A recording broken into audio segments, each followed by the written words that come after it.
3 patrol cars boxed me into my own driveway while my twins watched from the front porch. My entitled neighbor stood across the street with her phone still in her hand, telling the dispatcher I was using military intimidation tactics for parking at my own house.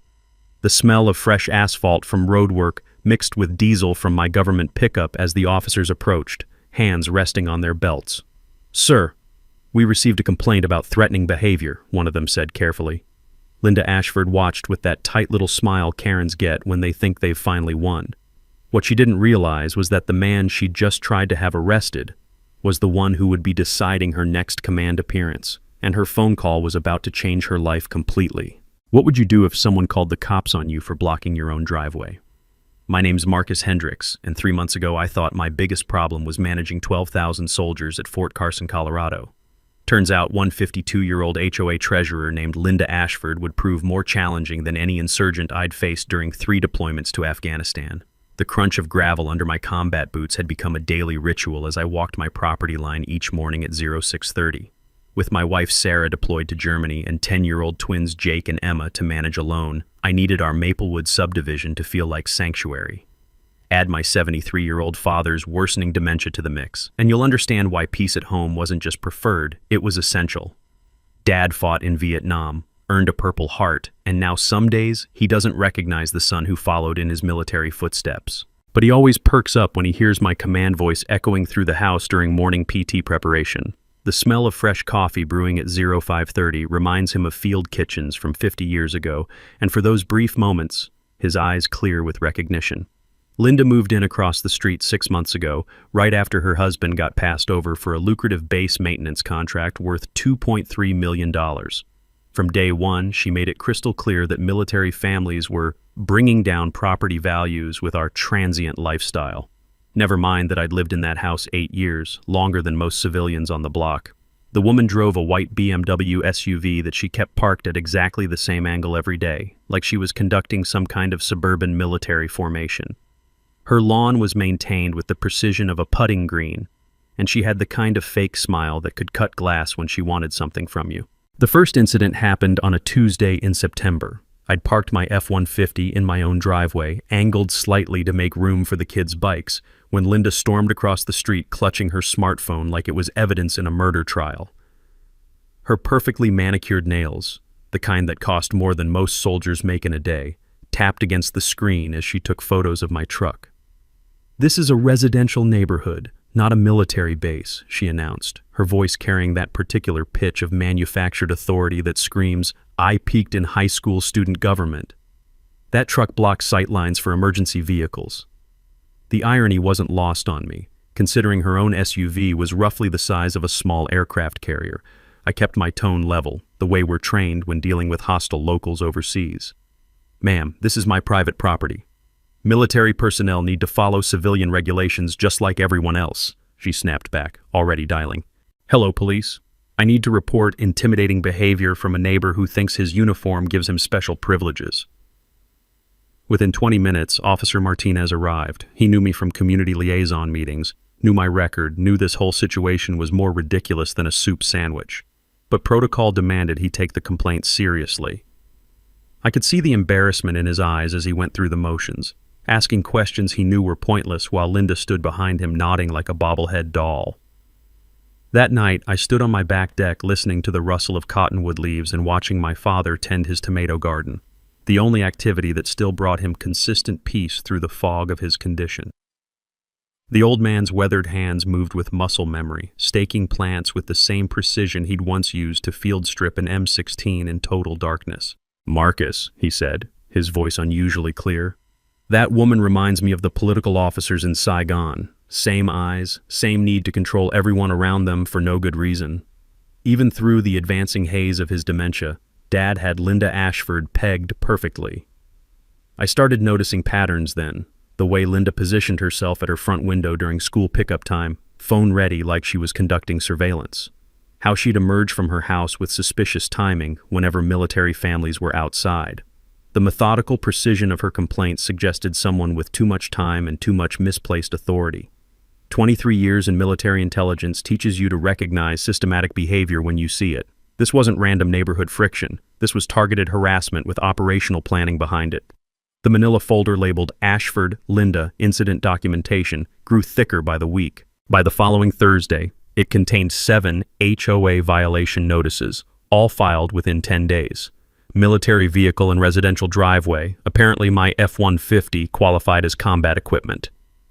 Excessive noise during quiet hours, me starting my truck at 0630 for PT counted as disturbing the peace. Unauthorized fence modification. I'd repaired a loose board that was literally falling off and creating a safety hazard. These violations weren't random complaints from a cranky neighbor dealing with her own issues.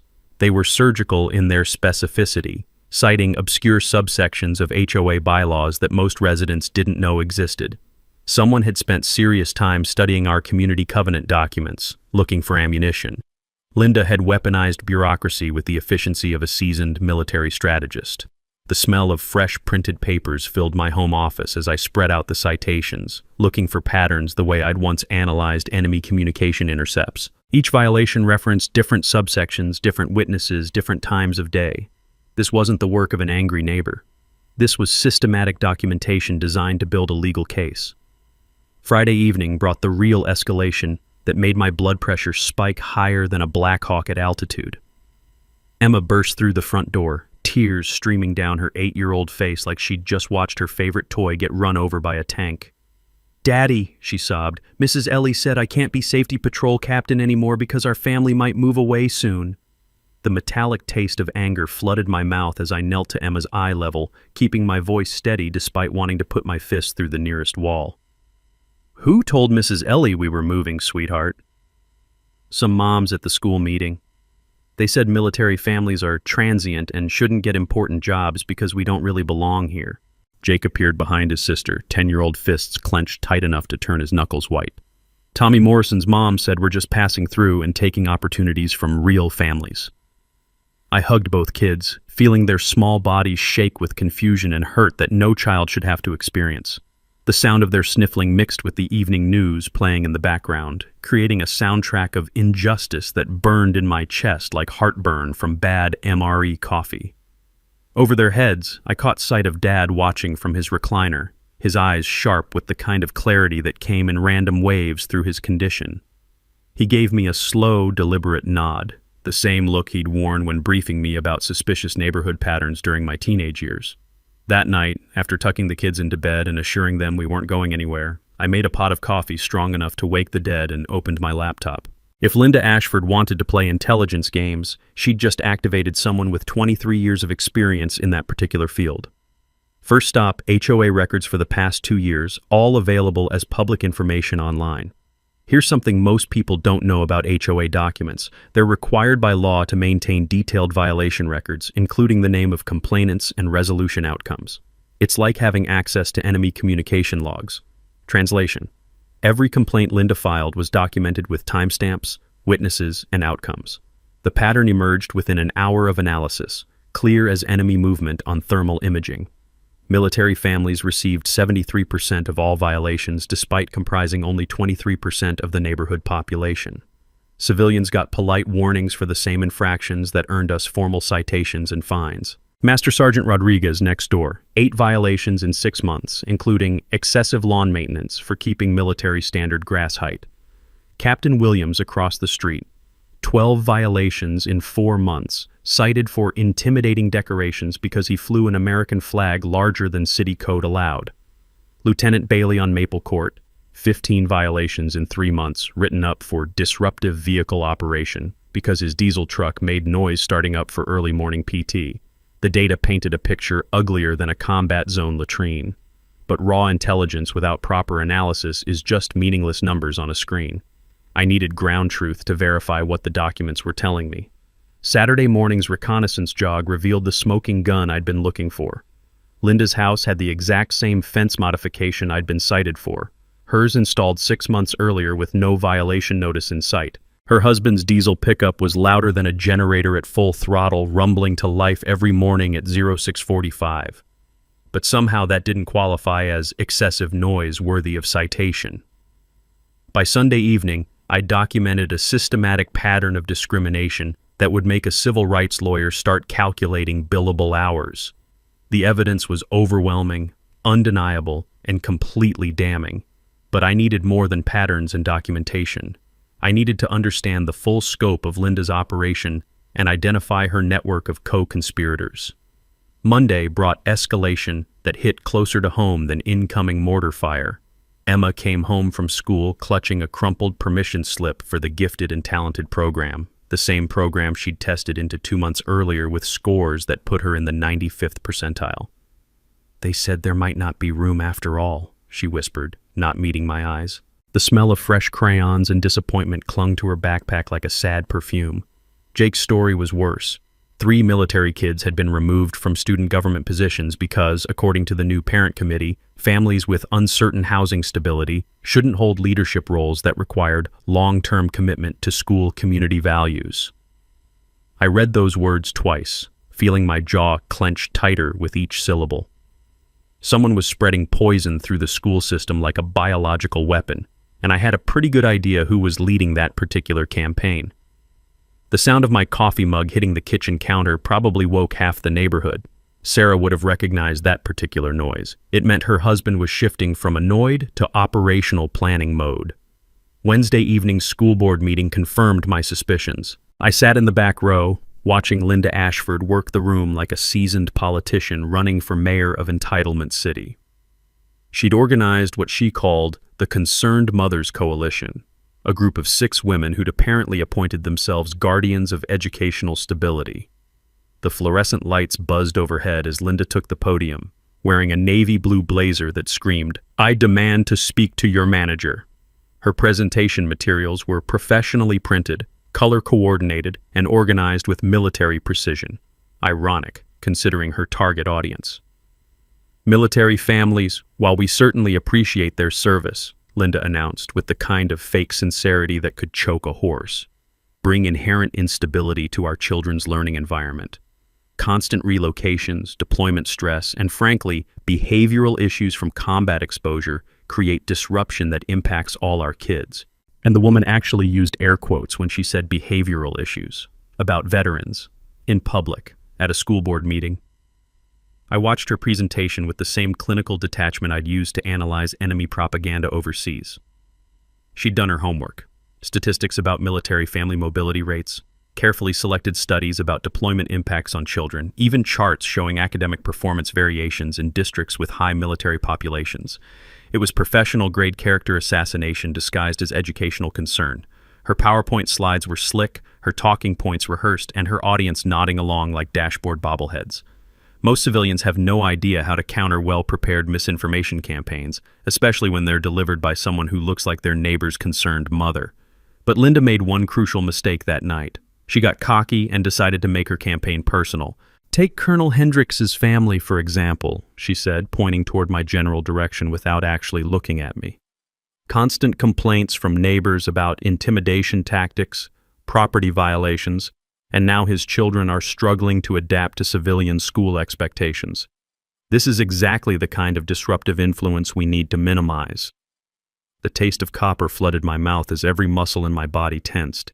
She'd just declared war on my kids in public, using lies and half-truths as her ammunition. That's when I realized Linda Ashford wasn't just targeting my family. She was conducting a full-spectrum campaign against every military family in the district, using the school system as her primary weapon of choice. Time to expand my intelligence-gathering operation beyond neighborhood reconnaissance. Thursday morning, I started making phone calls to other base families in the area. Military networks run deep and word travels fast when someone's targeting our community. What I discovered made my blood run colder than a Nebraska winter in January. 12 families across 3 subdivisions were facing identical harassment patterns, same selective enforcement tactics, same school board challenges, same systematic exclusion from community activities. The coordination was too precise to be coincidental. Captain Martinez in Pinewood Estates. Both kids dropped from soccer teams due to scheduling conflicts with military family deployment schedules. Major Thompson in Cedar Ridge. Daughter removed from Honor Society because military families don't demonstrate sufficient long-term community commitment. Sergeant First Class Johnson in Oakwood. Son denied scholarship opportunities because selection committees questioned military family residential stability. Staff Sergeant Williams in Riverside. Family excluded from neighborhood barbecues and social events after complaints about military culture being too intense for civilian gatherings. The pattern wasn't random harassment. It was coordinated psychological warfare against military families, designed to force us out of civilian communities through social isolation and institutional discrimination. Here's something most people don't realize about community harassment campaigns. They require coordination, communication, and shared resources to be effective. Someone was organizing this operation with military-level precision. Translation: Linda had built a network of co-conspirators, and I was about to map every single connection. I spent the weekend creating what we call a network analysis, mapping connections between the harassment incidents across multiple neighborhoods. Linda Ashford's name appeared in 85% of the documented cases, either as a direct participant or as someone who'd raised concerns with relevant authorities. But the real breakthrough came Sunday evening when I cross-referenced timing data with base personnel records. Every escalation in harassment correlated with specific dates that painted a crystal-clear picture of motivation. The timeline told a story uglier than anything I'd seen in 3 combat deployments. September 15th, base maintenance contracts announced. September 18th, first HOA violations filed against military families. October 3rd, Linda's husband officially notified of contract rejection. October 5th, school board campaign against military families launched. This wasn't random neighborhood conflict. This was revenge, pure and simple. Monday morning brought Linda's most brazen escalation yet.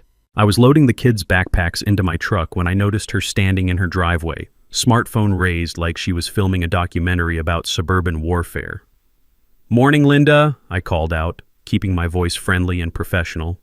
She didn't respond, just kept recording while speaking into her phone. "Yes, that's him right there. You can see the intimidation tactics, the way he parks that military vehicle, the aggressive body language. My neighbors and I don't feel safe." The woman was literally narrating my morning routine to someone on the phone while filming me loading school supplies into my pickup truck. The smell of fresh pine from the neighbor's Christmas tree lot mixed with the morning air, creating an absurd contrast to the surveillance theater happening in my driveway. Jake looked up at me with 10-year-old confusion. "Daddy, why is Mrs. Ashford taking pictures of us?" "Some people have too much time on their hands, buddy," I replied, giving Linda a cheerful wave. "Smile for the camera." That afternoon, things escalated to a whole new level of crazy. Officer Martinez showed up at my door again, this time with a stack of papers thicker than a military manual. "Colonel, I'm really sorry about this," he said, genuine embarrassment written across his face. "We've got multiple reports of harassment, stalking behavior, and intimidation tactics. I have to ask, have you been conducting surveillance on Mrs. Ashford's property?" I invited him inside for coffee and laid out my documentation folder. "Martinez, take a look at this timeline. Notice anything interesting about the complaint patterns?" The officer spent 20 minutes reviewing my intelligence analysis, his expression growing darker with each page. "This is systematic," he finally said. "She's filing reports faster than we can process them."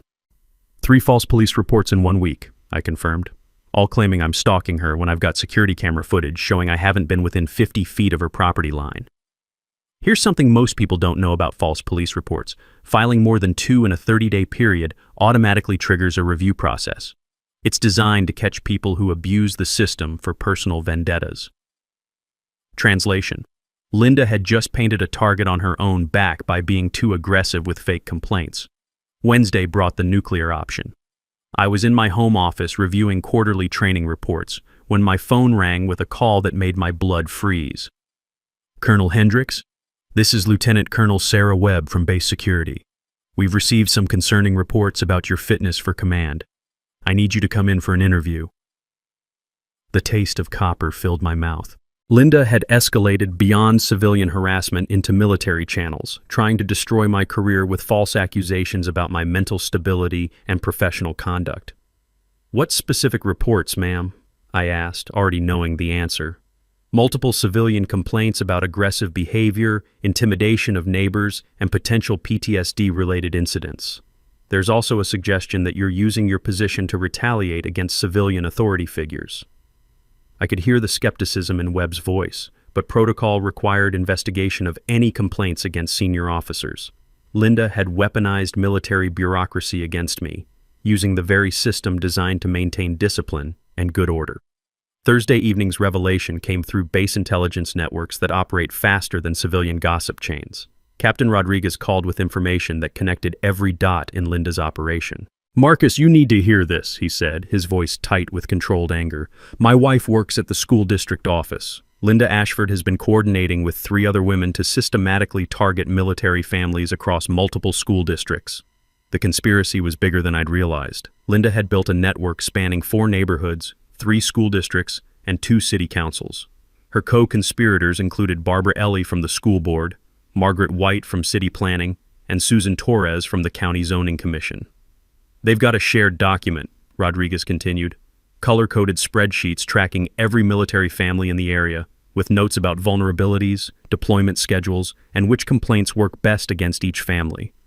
The scope of the operation was breathtaking in its systematic evil. They'd turned harassment into a science, with data analysis and strategic planning that would have impressed Pentagon operational planners. Friday morning brought Linda's final mistake, the overreach that would ultimately destroy her entire operation. I was backing out of my driveway when she emerged from her house like a suburban missile, phone already dialing while she positioned herself directly behind my truck. "He's trying to run me over," she screamed into her phone. "Send police immediately. This veteran is having a mental breakdown and threatening civilians." My backup camera caught everything, Linda deliberately placing herself in harm's way while claiming I was trying to hurt her. But more importantly, my security system recorded her conversation before she got close to the truck. "This should be the final complaint we need," she'd said to someone on the phone. "Once they remove him from base command, we can get the rest of these military families out of our neighborhood." Yeah, and Linda Ashford had just confessed to conspiracy on camera, admitting her real goal was driving military families out of civilian communities through false accusations and systematic harassment. Game over. That recording changed everything. I sat in my home office Saturday morning, watching Linda's confession play back on my security system monitor while the smell of fresh coffee mixed with the satisfaction of watching an enemy expose their own operational plans. This should be the final complaint we need. Once they remove him from base command, we can get the rest of these military families out of our neighborhood. 23 years in military intelligence, and I'd never seen anyone hand over evidence of their own crimes with such efficiency. Linda had just documented conspiracy to interfere with military personnel, systematic harassment based on protected class status, and filing false police reports with intent to damage a military officer's career. But the real breakthrough came when I enhanced the audio and realized Linda wasn't talking to herself. Someone else was on that call, coordinating the operation from a different location.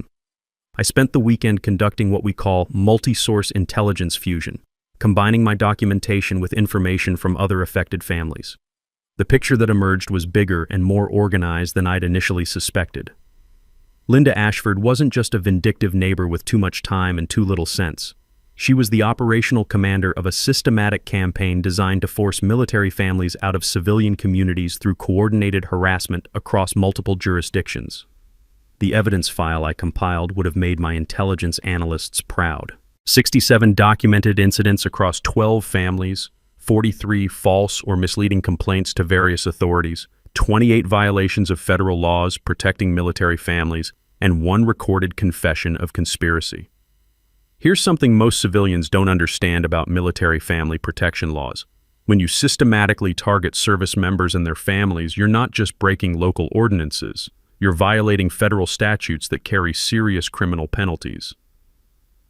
Translation: Linda had graduated from neighborhood nuisance to federal criminal without realizing she'd crossed that line. Monday morning brought the revelation that completed the picture. I was reviewing base security protocols when Lieutenant Colonel Webb called with information that turned this from harassment case into a matter of national security concern. "Marcus, we've been investigating those complaints against you," she said, her voice carrying the kind of professional tension that meant serious business.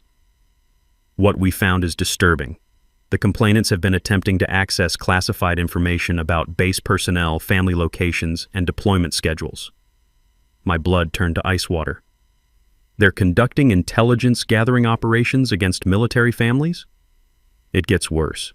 We traced the requests back to a network of individuals who've been systematically documenting military family patterns, children's school schedules, spouse employment information, and residential security measures. This isn't harassment. It's reconnaissance. The scope of Linda's operations suddenly made terrifying sense. She wasn't just trying to annoy military families out of the neighborhood. She was collecting actionable intelligence about base personnel and their vulnerabilities, information that could be used to target military operations or compromise base security. "Webb, I need to brief you on what I've documented from my end," I said, already reaching for my evidence files. "This is bigger than neighborhood complaints."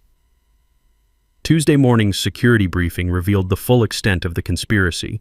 Linda's network had been operating for 8 months, systematically gathering information about military families across 3 states. Their data collection included detailed family schedules and movement patterns, children's school information and after-school activities, spouse employment locations and work schedules, home security measures and vulnerable access points, financial information including mortgage and debt details, medical information about family health issues.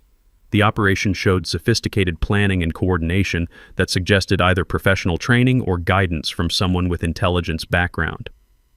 "Colonel," Webb concluded after reviewing my documentation, "you've uncovered a potential espionage operation targeting base personnel. This is no longer a civilian complaint issue. This is a federal investigation." Wednesday brought the authorization I'd been waiting for. As garrison commander, I now had official justification to investigate civilian interference with military operations and threats to base personnel security. The Military Family Protection Act provides specific authority for commanders to investigate and respond to systematic targeting of service members and their families. When civilians engage in coordinated harassment or intelligence gathering against military personnel, it becomes a matter of base security and operational readiness. Here's what most people don't realize about military command authority. It doesn't end at the base gates. When civilian activities threaten military families or compromise operational security, commanders have legal authority to investigate and respond through appropriate channels. Translation: Linda Ashford was about to discover that harassing a military family isn't the same as filing a noise complaint against your neighbor. Thursday afternoon, I made the call that would end Linda's operation permanently. "This is Colonel Hendricks, Garrison Commander at Fort Carson. I'm formally requesting civilian intervention authority under Section 1482 of Title 18 United States Code. We have documented evidence of systematic interference with military operations and harassment of service member families." The authorization came back within 6 hours. "Request approved. You are authorized to conduct formal investigation and pursue appropriate remedies under federal military protection statutes." Linda Ashford was about to learn the difference between civilian complaints and military justice. Friday morning at 0600 hours, my home office transformed into a military planning center that would have made the Pentagon proud.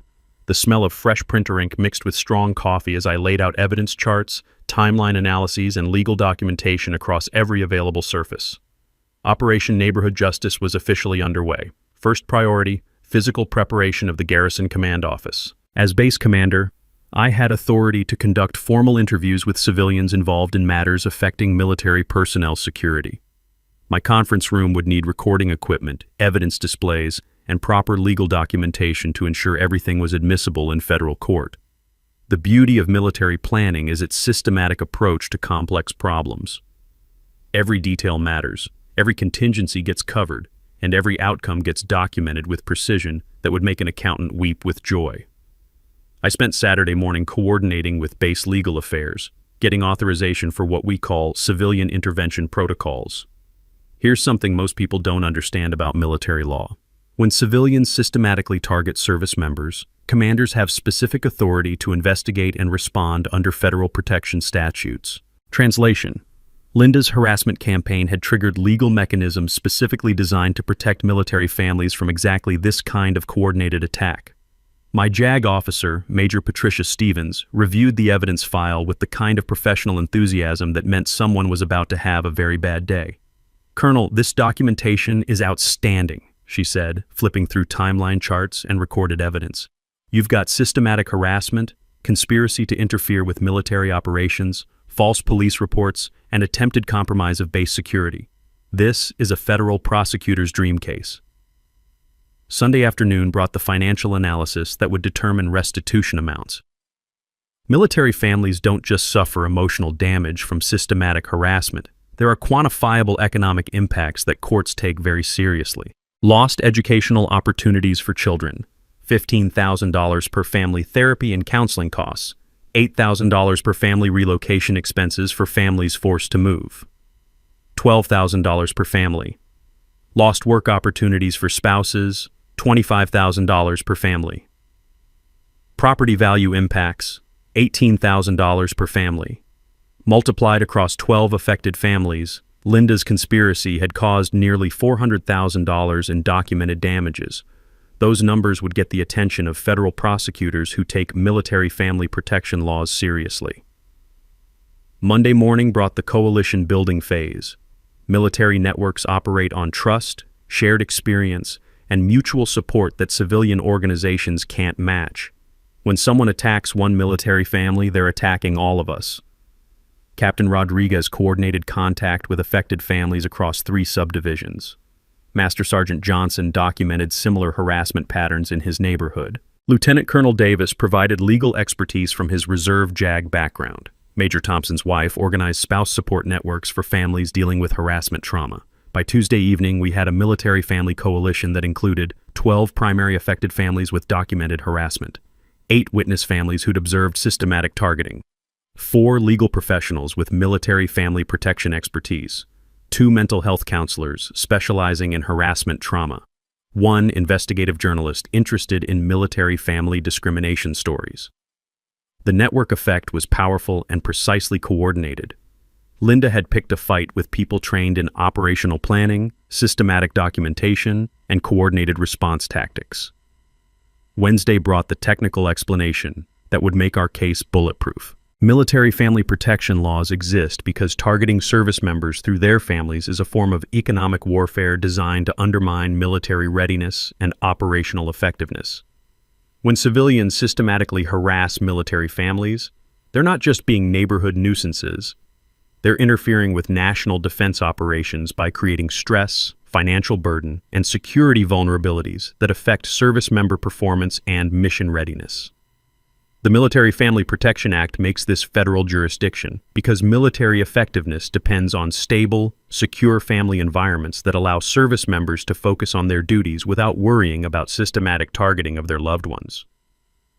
Translation: messing with military families isn't just mean, it's a threat to national security that federal law takes very seriously.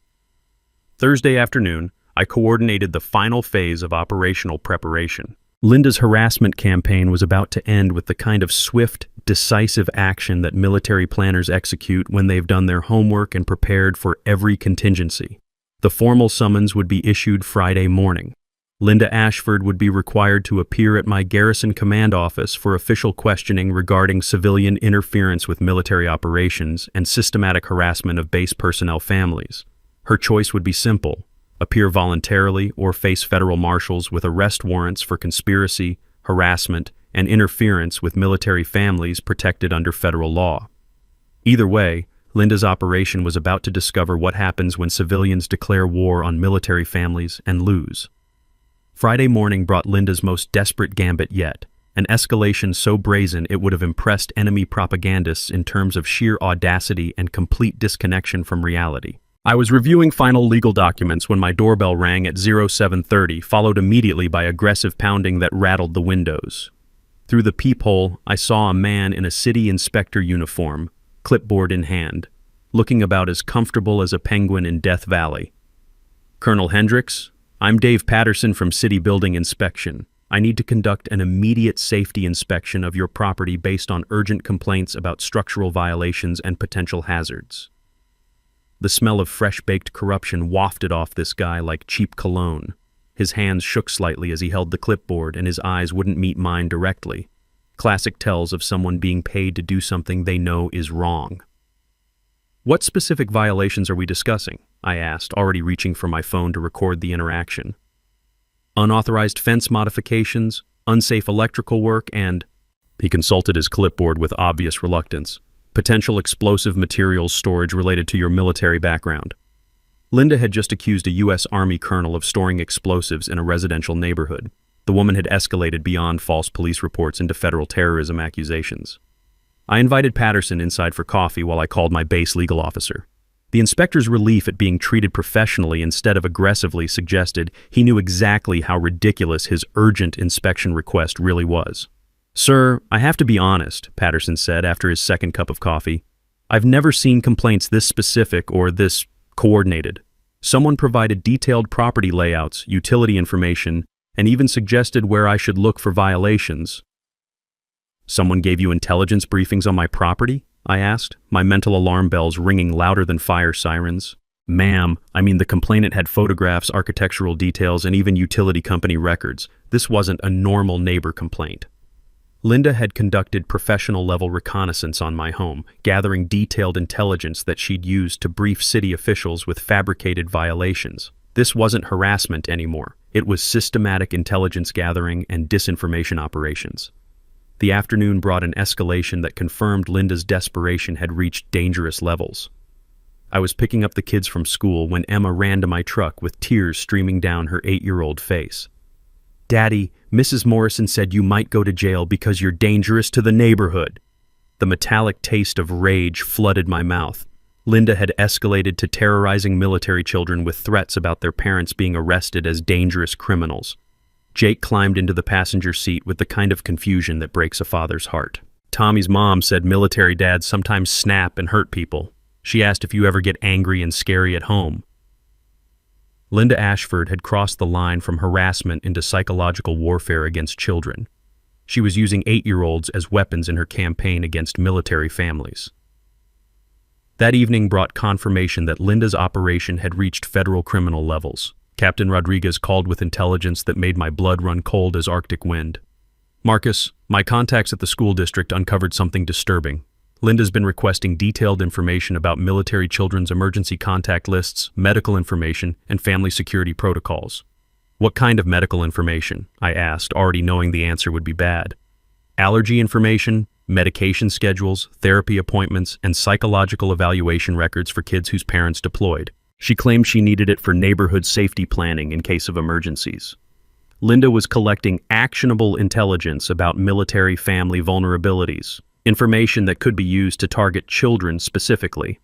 This had evolved beyond harassment into potential threats against military dependents. Wednesday brought the confirmation I'd been dreading. Lieutenant Colonel Webb called with intelligence that elevated Linda's operation to the level of base security threat. "Colonel, we've traced some of those information requests to external sources with possible foreign connections. Someone's been paying for detailed intelligence about base personnel families, and Linda Ashford appears to be the collection coordinator." The room seemed to spin slightly. "Are you saying she's working for foreign intelligence?" "We're saying someone with resources and sophisticated operational knowledge is using her network to gather information about military families. Whether she knows who's really behind the operation is unclear, but the pattern suggests professional intelligence gathering rather than random harassment."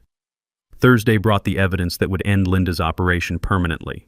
My security cameras captured her meeting with 2 individuals who conducted what appeared to be a reconnaissance briefing in her driveway, complete with photographs, documents, and what looked suspiciously like payment-changing hands. The recording quality was good enough to identify license plates, facial features, and conversation fragments that suggested coordination with outside agents interested in military family vulnerabilities. Linda Ashford had graduated from neighborhood nuisance to potential national security threat. The federal investigation would now involve agencies with acronyms that make criminals nervous and resources that make civilian legal problems feel like parking tickets. Friday morning brought the final authorization I needed to end this operation with extreme prejudice and complete legal authority. Friday afternoon's authorization came with the kind of federal backing that turns civilian harassment cases into national security investigations with serious criminal consequences. "Colonel Hendricks, this is Agent Patricia Morrison from the FBI's Domestic Security Division," the voice on my secure phone line announced with professional precision. Your base security investigation has uncovered activities that require federal intervention under the Military Family Protection Act and related national security statutes. The taste of vindication mixed with coffee as I reviewed the expanded investigation parameters. Linda's harassment campaign had triggered federal agencies with resources that make local law enforcement look like mall security guards. Agent Morrison, what's the scope of federal involvement? Your documentation revealed systematic intelligence gathering against military families by a network with possible foreign connections. We're treating this as potential espionage activity targeting base personnel and their vulnerabilities. Saturday morning brought Linda's final, desperate escalation, a move so spectacularly stupid it would have impressed Taliban propaganda ministers for sheer strategic incompetence.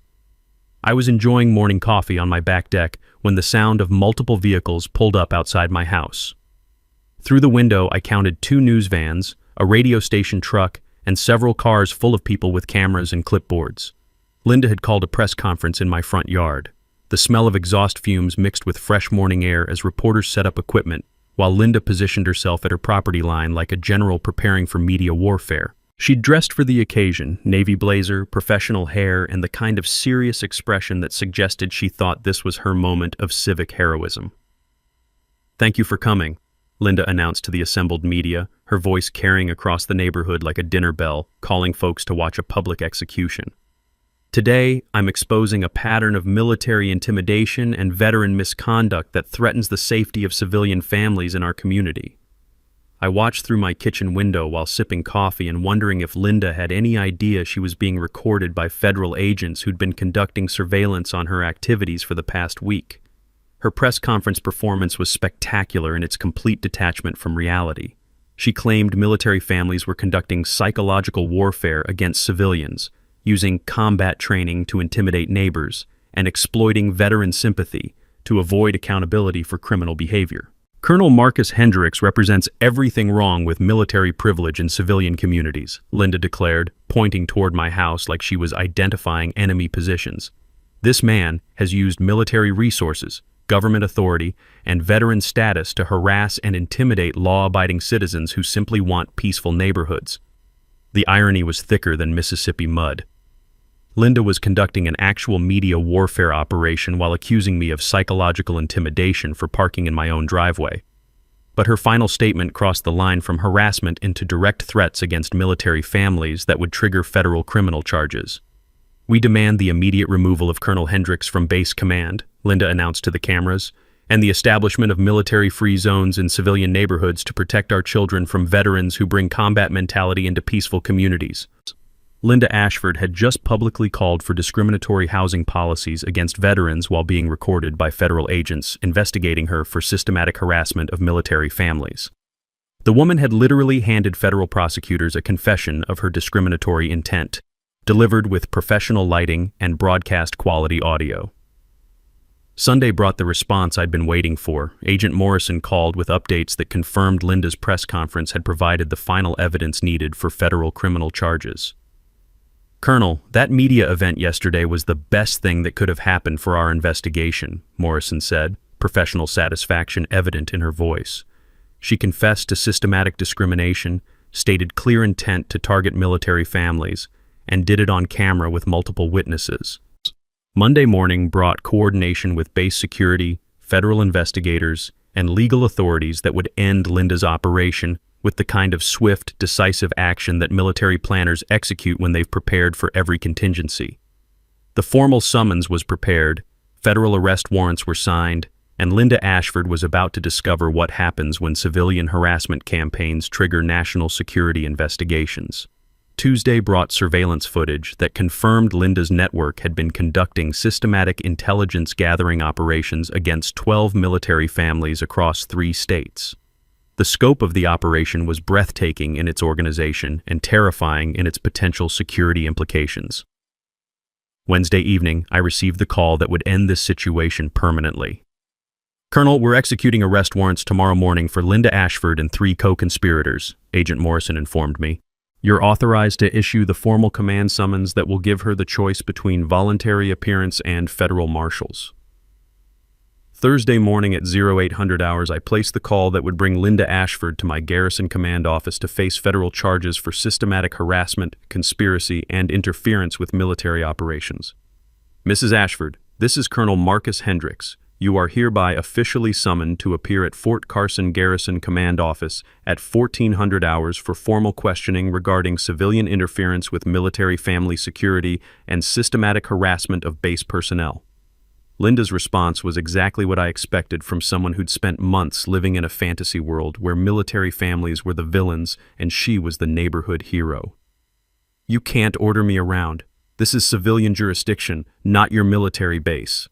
Ma'am, federal law provides specific authority for military commanders to investigate systematic targeting of service member families. Your choice is simple. Appear voluntarily, or federal marshals will escort you here under arrest warrant. The silence on the phone lasted exactly 30 seconds before Linda Ashford realized her harassment campaign was about to end with her sitting in a military command office facing federal criminal charges. Game over. Thursday afternoon at 1400 hours sharp, Linda Ashford's white BMW pulled up to the Fort Carson main gate like a civilian vehicle approaching a military checkpoint in hostile territory. Through my command office window, I watched base security conduct the kind of thorough vehicle inspection normally reserved for high-threat situations. The smell of fresh printed documents filled my conference room as I made final preparations for what would either be a voluntary interview or the beginning of federal criminal proceedings. Evidence charts covered 3 walls, timeline analyses occupied 2 tables, and recording equipment documented everything for federal prosecutors. Linda's arrival at my command office was a study in civilian shock meeting military reality. Base security escorted her through corridors lined with portraits of Medal of Honor recipients while she clutched her purse like a shield against reality she'd never imagined facing. Mrs. Ashford, I said as she was seated across from my desk, thank you for appearing voluntarily. Present for this interview are Agent Morrison from the FBI, Major Stevens from Base Legal Affairs, and Captain Rodriguez as witness coordinator. Linda's face went through color changes that would have impressed a chameleon. She'd expected to file another complaint about military intimidation. Instead, she was facing federal agents in a military command office with evidence of her crimes displayed on every available wall surface. I demand to know why I'm being treated like a criminal, Linda announced with the kind of manufactured indignation that works on civilian customer service representatives but fails spectacularly against federal investigators. Ma'am, Agent Morrison replied with professional patience, you're here because our investigation into systematic harassment of military families has revealed potential federal crimes.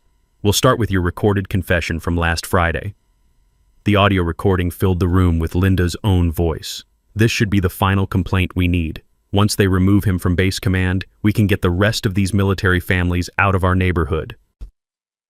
Linda's expression suggested she was realizing that private conversations aren't actually private when conducted next to security cameras that record everything within 50 feet of their operational range.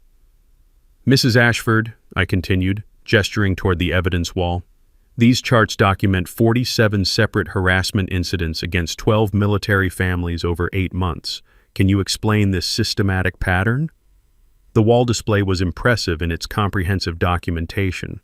Photographs of every citation, timeline charts showing coordinated attacks, financial calculations of damages, and recorded evidence of conspiracy spanning multiple jurisdictions.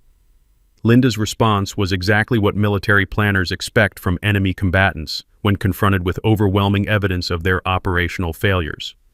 This is military intimidation. You can't treat civilians like prisoners of war. Ma'am, Major Stevens interjected with legal precision. The Military Family Protection Act provides specific authority for investigating civilian interference with military operations. Your systematic targeting of service member families constitutes federal crimes regardless of your intent or understanding of applicable laws. The beauty of military documentation became evident as we walked Linda through her own operation step by step. Every false police report was documented with dates, times, and witness statements. Every HOA violation was cross-referenced with identical civilian infractions that received warnings instead of citations. Every school board complaint was analyzed for discriminatory language and systematic exclusion tactics. But the moment that ended Linda's denial came when Agent Morrison activated the video display showing surveillance footage from Linda's own press conference. We demand the immediate removal of Colonel Hendricks from base command and the establishment of military-free zones in civilian neighborhoods to protect our children from veterans who bring combat mentality into peaceful communities. Mrs. Ashford, Agent Morrison stated with federal authority, that statement constitutes public advocacy for discriminatory housing policies against veterans protected under federal fair housing laws. It's also evidence of systematic intent to target military families based on their service member status. Linda's face drained of color as she realized her media warfare operation had been recorded by federal agents conducting surveillance on her activities. Her moment of civic heroism had become evidence of federal civil rights violations. The final piece of evidence broke whatever remained of Linda's resistance to reality. These photographs show you meeting with individuals who provided detailed intelligence about military family vulnerabilities, I explained, pointing to surveillance images that captured her coordination with outside agents. Federal investigation has identified potential foreign connections to intelligence-gathering operations targeting base personnel. Linda Ashford collapsed in her chair as the scope of federal investigation became clear.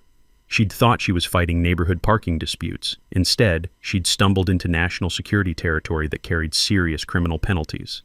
"Mrs. Ashford," I said, delivering the line I'd been waiting 8 months to speak, "you called police on me for parking in my own driveway. Now you're facing federal civil rights violations, conspiracy charges, and potential espionage-related crimes. Sometimes the system works exactly as designed." The room fell silent, except for the sound of Linda's world crashing down around her, like a controlled demolition of her entire operation. Outside the conference room windows, the American flag flew at full staff in the Colorado wind, while federal agents prepared arrest warrants for the civilians who'd declared war on military families and lost. The aftermath moved with the efficiency of a well-planned military operation. Within 72 hours, federal prosecutors filed charges against Linda Ashford and 3 co-conspirators under multiple statutes: systematic harassment of protected classes, conspiracy to interfere with military operations, false police reports, and violation of federal fair housing laws protecting veterans. Linda's reaction to facing potential federal prison time was exactly what you'd expect from someone who'd spent months living in a fantasy world where military families were the villains. She immediately attempted to negotiate by offering information about the outside agents who'd been coordinating her intelligence-gathering operations. Federal investigators discovered Linda's network had collected detailed information about military families across 3 states, including children's schedules, spouse employment details, home security measures, and family vulnerability assessments. The scope of the operation suggested coordination with entities interested in targeting military personnel through their families. The financial settlement reflected the serious nature of systematic discrimination against military families. Federal court ordered $400,000 in restitution distributed among affected families, with additional penalties for civil rights violations and conspiracy charges.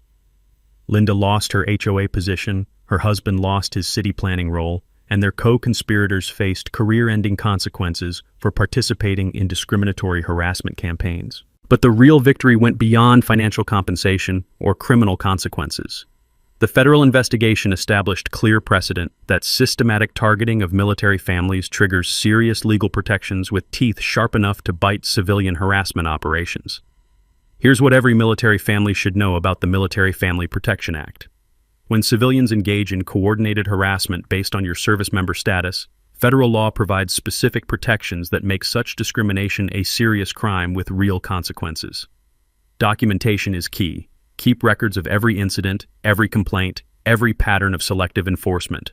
The Maplewood subdivision transformed almost overnight. The discriminatory HOA board was dissolved and replaced with inclusive leadership that included military family representation. New policies prohibited selective enforcement and established clear procedures for addressing legitimate concerns without targeting protected classes. My kids bounced back with the resilience that military children develop from growing up in families that face challenges head-on and overcome them together. Emma reclaimed her safety patrol captain position and was selected for advanced academic programs. Jake joined student government and helped establish an anti-bullying initiative that protected military kids from harassment based on their family's service. Dad's dementia symptoms actually improved in the supportive environment that emerged after Linda's operation ended. The stress of constant conflict had been affecting his cognitive clarity, but peaceful home surroundings allowed him to focus on his tomato garden and share Vietnam stories with neighborhood kids who now viewed him as a local hero rather than a threat. Sarah returned early from her Germany deployment when Base Command recognized that family stability was essential for military effectiveness. The kids' excitement at having both parents home for the first time in months reminded me why protecting military families matters for more than just legal or philosophical reasons. It's about preserving the foundation that allows service members to focus on their missions. The broader impact extended beyond our neighborhood.